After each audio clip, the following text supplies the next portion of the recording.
Hello everyone, इस video में हम करने वाले हैं मिक्स्ड क्वेश्चंस स्पॉटिंग एरर के एरर डिटेक्शंस के। ये इस सीरीज का पहला वीडियो है। आगे और भी कई वीडियोस आने वाले हैं मिसलेनियस या मिक्स्ड एरर्स के ऊपर। चूंकि ज़्यादा करके बच्चे जो मुझे सुन रहे हैं उन्होंने पहले कोई ना कोई एग्जाम दिया होगा या एटलीस्ट मॉक तो सबने बनाया ही है, तो आपको पता है एरर डिटेक्शन होता क्या है। बेसिकली क्वेश्चन आपको दिया गया है, उस क्वेश्चन को कुछ हिस्सों में तोड़ दिया जाएगा और आपसे पूछा जाएगा कि इसमें से कौन सा पार्ट वो है जिस पार्ट में कोई एरर है। ठीक है, अगर एरर है तो वो पार्ट आप ढूंढ के निकालिए। इसमें आपको रेक्टिफाई नहीं करना होता, सुधारना नहीं होता, आपको सिर्फ वो पार्ट फाइंड आउट करना होता है जिस पार्ट में एरर है। हालांकि मेरे पढ़ाने का तरीका ये है कि मैं हर एक चीज को एनालाइज करूंगा, जहां जहां पे मुझे कोई भी कोर कॉन्सेप्ट नजर आएगा मैं वो कोर कॉन्सेप्ट भी बताऊंगा ताकि क्लैरिटी आती चले। ठीक है, जब आप वीडियो देख रहे होगे अपने पास एक कॉपी और एक नोटबुक और एक पेन जरूर रखना, ताकि जो जो कॉन्सेप्ट आपको ऐसा लगे जो आपने पहली बार पढ़ा है, नया पढ़ा है, या जिसको मैंने इस वीडियो के दौरान कवर, मतलब मैं बोल तो रहा हूं पर मैंने लिखा नहीं है कहीं पे, उनको नोट करते जाना। मतलब बेसिकली जहां जहां नोट्स बनाने की जरूरत आपको पड़े वहां पे आप नोट्स बनाते चलना। ठीक है, पर जो अप्रोच होगा आपका वो आंसर ओरिएंटेड नहीं होगा। आप ये नहीं सीखने के लिए बैठे हैं, आपने ये सीखने के लिए कोर्स नहीं खरीदा है कि इसका आंसर क्या है। आंसर तो मैं पीडीएफ देके दे दूंगा आपको ये समझना है कि इसके पीछे के लॉजिक्स क्या है, इसके पीछे के रूल्स क्या है, और साथ ही साथ में हम लोग ये भी देखेंगे कि कहीं कहीं पे बीच में कुछ इंपॉर्टेंट वोकैब अगर आ रहे हैं तो उनका मीनिंग क्या होगा।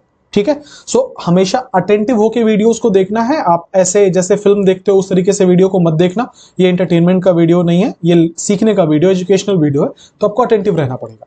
ठीक है, मैं क्वेश्चन नंबर 1 से स्टार्ट कर रहा हूं। मैं पूरी कोशिश करूंगा मैं क्वेश्चन को जितना सिंप्लीफाई करके आपके सामने प्रेजेंट कर पाऊं। क्वेश्चन है, fortunately he passed the exams with dint of sheer hard work and diligence। लिखा है फॉर्चुनेटली, जिसका मतलब होता है किस्मत से। आपने बहुत बार सुना होगा लोगों को बोलते हुए अनफॉर्चुनेटली, जिसका मतलब होता है बदकिस्मती से। उसका उल्टा होगा फॉर्चुनेटली, जिसका मतलब होता है किस्मत से। सो किस्मत से ही पास्ड द एग्जाम। अगर मैं आपसे पूछूं सब्जेक्ट क्या है यहां का, सब्जेक्ट है ही। वर्ब क्या है यहां का, वर्ब है पास्ड। ऑब्जेक्ट क्या है, किसे पास किया गया है, एग्जाम को पास किया गया है। तो ये हमारा सब्जेक्ट है, ये हमारा वर्ब है, ये हमारा ऑब्जेक्ट है।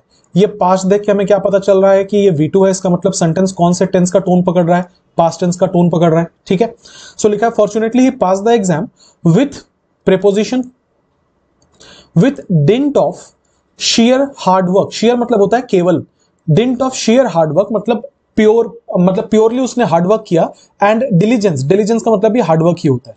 तो पूरे के पूरे सेंटेंस का हिंदी मतलब क्या हुआ कि किस्मत से उसने एग्जाम पास किया सिर्फ मेहनत और परिश्रम करके। ठीक है, हालांकि दोनों सेम ही बात है, हार्डवर्क और डिलीजेंस सिनोनिम होते हैं। अब देखते हैं इसमें एरर कहां पर है। यहां तक तो चीजें ऑलरेडी मैं एक्सप्लेन कर चुका, यहां पे तो कोई एरर नहीं है। आगे देखते हैं, लिखा है with dint of sheer hard work. एक ईडियम है, जो ईडियम है by dint of, not with dint of. इस स्लाइड में मैंने एक्सप्लेन किया है, पीडीएफ आपको मिल जाएगा, आप वहां से नोट्स बना सकते हैं या यहीं इसी वीडियो को 2-3 बार देख के आप याद कर सकते हैं। बाय डिंट ऑफ का क्या मतलब होता है, एज अ रिजल्ट ऑफ या बाय मीन्स ऑफ समथिंग। जब आप ये बोलते हो ना कि किसी चीज के बलबूते, उसको बाय डिंट ऑफ कहा जाता है। राइट, यहां क्या बोला गया था क्वेश्चन में कि उसने एग्जाम पास किया अपनी कड़ी मेहनत के बलबूते। सो यहां पे जो ईडियम इसने यूज किया है, जो फ्रेज यहां पे यूज्ड है, ये फ्रेज गलत है। अब आप बोलोगे सर इसमें तो कोई ग्रामर लगा नहीं, बिल्कुल ग्रामर नहीं लगा, ये आपकी रीडिंग स्किल को चेक करता है। आप जब बहुत बार रीडिंग करते हो ना, तो ऐसी चीजें चूंकि आपको इतनी बार न्यूज़पेपर में मिल जाएंगे कि आपके जहन में बैठ जाता है कि यहां विथ नहीं होगा, यहां पे बाय होगा। तो ये एक्सपीरियंस से आएगा, ज्यादा रीडिंग करने से आएगा। सो बाय डिंट ऑफ का मीनिंग क्या होता है, किसी चीज के बलबूते। और एग्जाम्पल्स देख लेते हैं। लिखा है by dint of persistent, persistent मतलब होता है लगातार। By dint of persistent practice she became a skilled pianist. लिखा है कि उसके लगातार मेहनत के बलबूते वो एक बहुत अच्छी पियानिस्ट बनी। ठीक है, he manage to climb the corporate ladder, मतलब उसने जो जिस ऑफिस में वो काम करता था, कॉर्पोरेट ऑफिस में, उसने उसकी चढ़ाई करी, विच मीन्स वो टॉप पोजीशन पे पहुंचा। By dint of his determination and strategic thinking, अपने वो दृढ़ता से, अपनी डिटर्मिनेशन से, और जो स्किलफुली वो सोच रहा है उसके मदद से, उसके बलबूते। तो आपके लिए समझने वाली बात यह है कि यहां पे भी किसी चीज के बलबूते बोला गया था तो बाय डिंट ऑफ हमने यूज किया, यहां पे भी किसी चीज के बलबूते यूज किया गया था तो बाय डिंट ऑफ यूज किया गया। आप बोलेंगे सर इतना याद कैसे रहेगा, याद करने की जरूरत नहीं। अगर आपने मेरी बात अभी ध्यान से सुनी है तो इसी वीडियो में मैंने कम से कम 6 से 8 बार by dint of, by dint of, by dint of बोल दिया। अब क्या है, जब एग्जाम में फिर से क्वेश्चन आएगा ना तो आपका दिमाग तुरंत चमकेगा कि वहां पे कहीं पे बाय डिंट ऑफ सुना था। हमें भी तो ऐसे ही याद रहता है, जब क्वेश्चन देखते हैं तो वो कॉन्सेप्ट याद आता है। कैसे याद आता है? इतनी बार पढ़ रखा है कि उस वक्त ध्यान में आ जाता है। तो सेम चीज होगा, बाय डिंट ऑफ होता है, विथ डिंट ऑफ नहीं होता। ये लर्निंग है आपके क्वेश्चन नंबर 1 से। उम्मीद करता हूं क्वेश्चन नंबर 1 क्लियर है। आगे बढ़ते हैं, क्वेश्चन नंबर 2 पे आते हैं। लिखा है he said that he had forgot to lock the door before leaving. फिर से, ही क्या है? सब्जेक्ट है। सेड क्या है? वर्ब है। ऑब्जेक्ट की जरूरत नहीं पड़ी। यहां दैट क्या लिखा हुआ था? कंजंक्शन था। ठीक, ही क्या है? सब्जेक्ट है। हैड क्या है? हेल्पिंग वर्ब है। फॉरगॉट क्या है? मेन वर्ब है। ठीक है, क्या भूल गया? वो लॉक करना भूल गया, ये इन्फिनेटिव है जो ऑब्जेक्ट का काम कर रहा है। क्या लॉक करना? द डोर, ये ऑब्जेक्ट है। किसका ऑब्जेक्ट है? लॉक का ऑब्जेक्ट है। बिफोर यहां का प्रेपोजिशन है, ये प्रेपोजिशन का ऑब्जेक्ट है। हमने अलग अलग कर लिया। अब हम समझते हैं क्वेश्चन को आराम से। क्या लिखा हुआ था? He said that he had forgot to lock the door before leaving. जो जहां पे एरर है पहले मैं वो बता रहा हूं, फिर एक दो इंपॉर्टेंट चीज इसमें और है वो भी बताऊंगा। एरर क्या है? ये रूल हमने कई बार पढ़ा है, नहीं पढ़ा है, नहीं याद है तो भी सुन लो ध्यान से। किसी भी सेंटेंस में अगर आप हैज यूज करोगे, हैव यूज करोगे या हैड यूज करोगे और इसके बाद अगर आप कोई वर्ब लेकर आओगे तो ये वर्ब हमेशा अपने तीसरे फॉर्म में होता है। कौन से फॉर्म में होता है? तीसरे फॉर्म में होता है। इसको नोट कर लेना, इंपॉर्टेंट रूल है। हैज, हैव और हैड के बाद हमेशा वर्ब का तीसरा फॉर्म होता है। अब अगर हम सवाल पे वापस जाएं तो क्वेश्चन लिखा था he said that he had forgot. He had forgot. Forgot होगा या फॉरगॉटन होगा? जहां तक मैं समझ पा रहा हूं ये वर्ब का दूसरा फॉर्म है। अगर मैं फॉरगॉटन लिखता तो ये वर्ब का तीसरा फॉर्म होता। अभी जस्ट मैंने कहा था क्या होता है? Forget, forgot, forgotten. इसका मतलब मैंने जस्ट बोला था कि हैज, हैव और हैड के बाद हमेशा V3 आता है। तो फॉरगॉट यूज हो सकता है क्या? नहीं हो सकता। क्या होना चाहिए था? फॉरगॉटन होना चाहिए था। आंसर क्या होगा? फॉरगॉट की जगह पे फॉरगॉटन इसका आंसर होगा। क्लियर? अब मैंने बोला एक दो इंपॉर्टेंट बातें इसमें और कवर करूंगा तो वो भी देख लो। देखो, सबसे पहले 2-3 जगह से एसएससी और सवाल पूछती है या बनता है एसएससी एग्जाम्स में। पहला ये कि टू के बाद हमेशा V1 होगा। आगे चीजें आएंगी इस पे बेस, पर मैं यही बता देना चाह रहा हूं। यहां पे टू लॉक लिखा हुआ है ना? लॉक मतलब होता है किसी चीज को बंद करना। ये वर्ब का पहला फॉर्म है। बहुत बार एसएससी सवाल करेगी जहां पे वो टू लॉकिंग दे देगी या टू लॉक दे देगी। तो ये रूल समझना कि टू के बाद अगर कोई वर्ब आता है तो वो हमेशा बेस फॉर्म में V1 में होता है, या बेस फॉर्म भी बोल सकते हैं। बेस फॉर्म में होता है या V1 में होता है, राइट? इसी को इन्फिनेटिव कहा जाता है, 2 + V1। सो टू लॉक यहां पे होगा। दूसरा ये कि बिफोर यहां लिखा हुआ था, एक प्रेपोजिशन था। अगर आप प्रेपोजिशन, किसी भी प्रेपोजिशन के बाद कोई वर्ब लेकर आते हो तो यह वर्ब हमेशा ING फॉर्म में होता है, या ग्रामर की भाषा में बोलूं तो जेरेंड फॉर्म में होता है। इसीलिए यहां पे बिफोर लीविंग लिखा हुआ था, बिफोर लीव नहीं लिखा हुआ था। अगर बिफोर लीव लिखा होता तो वो एरर होता। तो ये दो रूल एडिशनल मैं इस क्वेश्चन से बता रहा हूं, जहां से एसएससी बहुत सवाल पूछेगी। पहला ये कि टू के बाद बेस फॉर्म या V1 होता है। दूसरा ये, अगर आपने कोई प्रीपोजिशन यूज किया, लेट्स से आपने ऑन यूज कर लिया, इन यूज कर लिया, एट यूज कर लिया, बिफोर यूज कर लिया, आफ्टर यूज कर लिया, और इसके बाद कोई वर्ब लिख रहे हो तो ये वर्ब हमेशा ING फॉर्म में होगा, ये वर्ब हमेशा जेरेंड के फॉर्म में होगा। इसलिए बिफोर के बाद यहां लीविंग लिखा हुआ है। हो सकता है आगे कोई क्वेश्चन हमें मिले जहां पे ये लीव लिखा हुआ हो, हमें उसको चेंज करना पड़ेगा। उम्मीद करता हूं कॉन्सेप्ट सारे क्लियर है। इसमें एरर कहां पर था? एरर सी पार्ट में था। फॉरगॉट नहीं होगा, फॉरगॉटन होगा। क्वेश्चन नंबर 3 पे बढ़ेंगे। लिखा है open your books at page 10th। सबसे पहले ये सेंटेंस का स्ट्रक्चर क्या है, क्योंकि अगर आप देखोगे तो हम लोग हमेशा ये ढूंढते हैं कि सेंटेंस में subject plus verb plus object हो जाए, जैसे प्रीवियस 2 क्वेश्चंस में हुआ था। आपको यहां वो नहीं मिलेगा, आपको यहां सबसे पहले ओपन लिखा हुआ मिलेगा जो कि अपने आप में वर्ब है। ऐसा कैसे हुआ?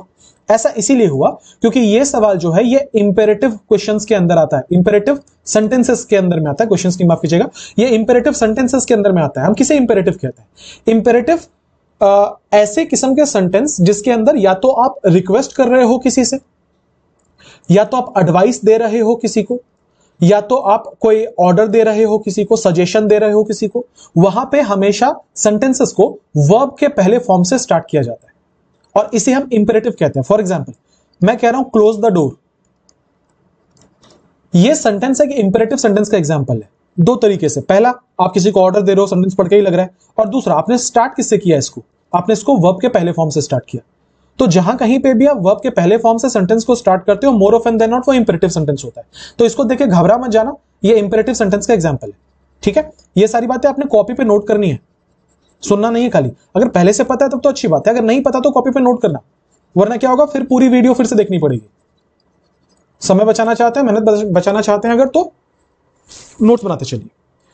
Anyways coming back to the question, लिखा है कि ओपन योर बुक्स। ओपन क्या है, यहां का वर्ब है, किसे खोलने की बात हो रही है, बुक को खोलने की बात हो रही है, तो ये क्या है, ऑब्जेक्ट। एट क्या है, प्रीपोजिशन, ये प्रीपोजिशन का ऑब्जेक्ट, राइट। सो लिखा था कि open your books at page 10th। आ जाओ एरर पे। आप भी समझ पा रहे होगे कि ओपन योर बुक्स में तो कहीं कोई एरर नहीं है, इसे बेस फॉर्म से स्टार्ट करना था, इसे बेस फॉर्म से स्टार्ट किया। योर बुक्स किसी को कहा जा रहा है, तुम्हारी किताब है, यहां तक तो कोई एरर नहीं है। अब आगे जो समझा रहा हूं वो समझना, लिखा हुआ है एट पेज 10th। अब सेंटेंस आपको अभी पढ़ने में बिल्कुल नॉर्मल लग रहा होगा क्योंकि यहां 10th लिखा हुआ है। चलो मैं इसको आसान किए देता हूं आपके लिए, मैं यहां फर्स्ट लिख देता हूं। अब मैं बोल रहा हूं open your books at page first. आपको अटपटा लग रहा होगा कि सर पेज फर्स्ट कभी नहीं सुना है सर, या तो फर्स्ट पेज सुना है या तो पेज 1 सुना है कि open your book on page 1, ऐसे बोला जाता है ना। जिसका मतलब यह है जो हम लोग first second third fourth use करते हैं ना, अच्छा ये पता नहीं होगा तो मैं एक बार बता देता हूं, ये न्यूमेरल एडजेक्टिव्स के पार्ट है, ठीक है। देखो न्यूमेरल एडजेक्टिव्स होते तो बहुत सारे हैं, पर हम मोस्टली 2 या 3 पढ़ते हैं, मल्टीप्लिकेटिव भी है, ज्यादा यूज नहीं होता। ये दोनों हम लोग खास करके पढ़ते हैं, ऑर्डिनल और कार्डिनल, समझना अच्छे से। तो मैं क्या कह रहा हूं, संख्यात्मक जो विशेषण है, जो न्यूमेरल एडजेक्टिव्स हैं, वो 2 किस्म के प्राइमरीली होते हैं और भी हैं, प्राइमरीली 2 किस्म के हम लोग पढ़ते हैं। एक होता है ऑर्डिनल, दूसरा होता है कार्डिनल। ऑर्डिनल किसे कहते हैं, जब आप कहीं पे फर्स्ट यूज करो, सेकेंड यूज करो, थर्ड यूज करो, तो ये सारे के सारे ऑर्डिनल होते हैं। ये क्या बताने के लिए यूज किया जाता है, ये किसी चीज का सीक्वेंस बताने के लिए यूज किया जाता है, पहला दूसरा तीसरा। कार्डिनल हम किसे कहते हैं, जो 1 2 3 वाला सीक्वेंस है, इसे कार्डिनल कहा जाता है, ठीक है। ये क्या बताने के लिए यूज किया जाता है, ये आमतौर पर संख्या बताने के लिए यूज किया जाता है, नंबर बताने के लिए यूज किया जाता है, क्रम बताने के लिए यूज नहीं किया जाता। हम लोग इस क्वेश्चन में क्या बताने की कोशिश कर रहे थे, संख्या या क्रम। कॉमन सेंस कहता है हम लोग यहां पे संख्या बताने की कोशिश कर रहे थे कि कौन सा पेज खोलना है, 10वां पेज खोलना है। सो अगर 10वां पेज खोलना है तो उसे पेज 10th क्यों बोल रहे हो, उसे पेज 10 बोलो ना, राइट। इसका मतलब यहां पे एरर क्या है कि पेज 10th नहीं होना चाहिए था, पेज 10 होना चाहिए था। या तो मैं इसको बोलता 10th पेज, या तो मैं बोलूं पेज 10। समझ पा रहे हो ना बात को, ये दोनों में अंतर है।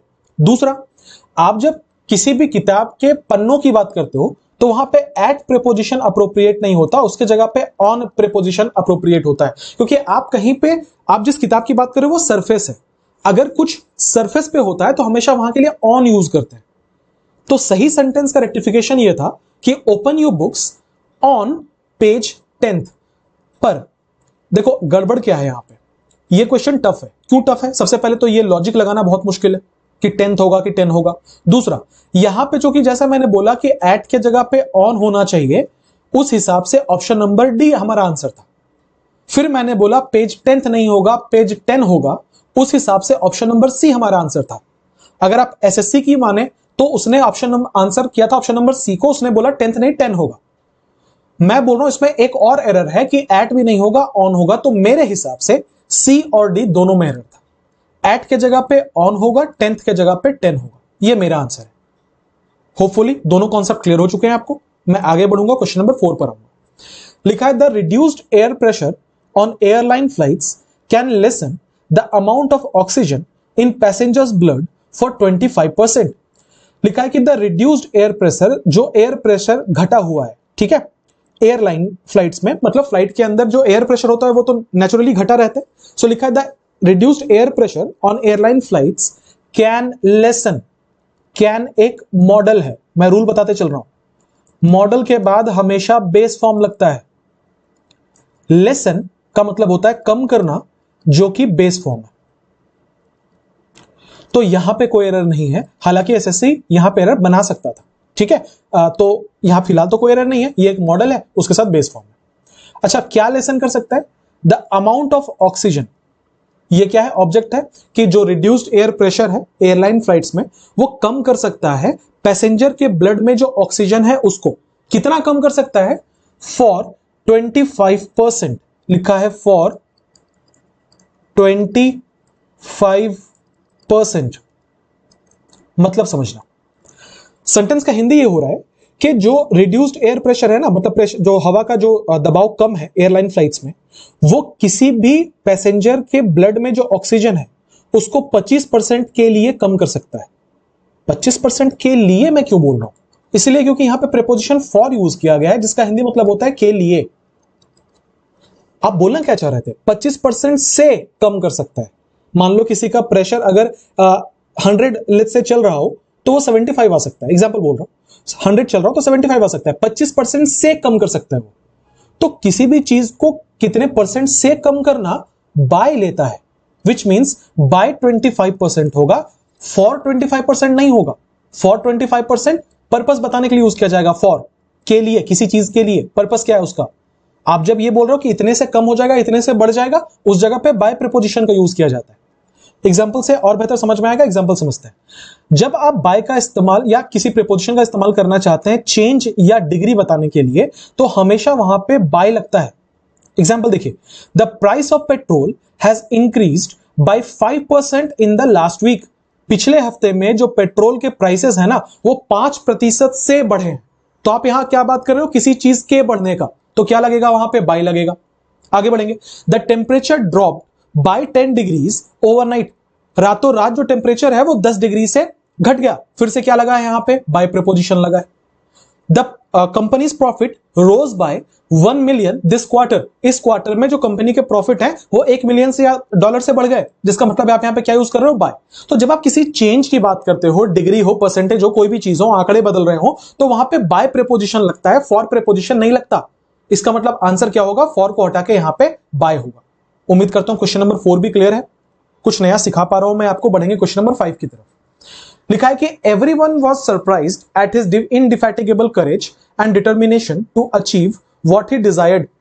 लिखा है हर कोई सरप्राइज था। एवरीवन यहां का सब्जेक्ट है, वाज इसके लिए हेल्पिंग वर्ब आ रहा है। एवरीवन एक्चुअली लिंकिंग वर्ब आ रहा है, not helping verb. Everyone was surprised. Surprised क्या है यहां का? एडजेक्टिव है। हर कोई आश्चर्यचकित था।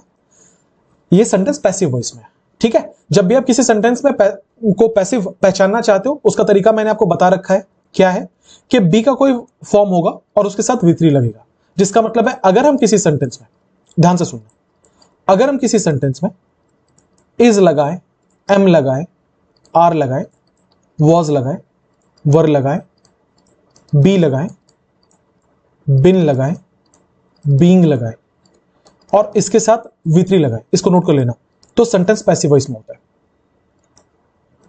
पहचानने का बड़ा रामबान तरीका है।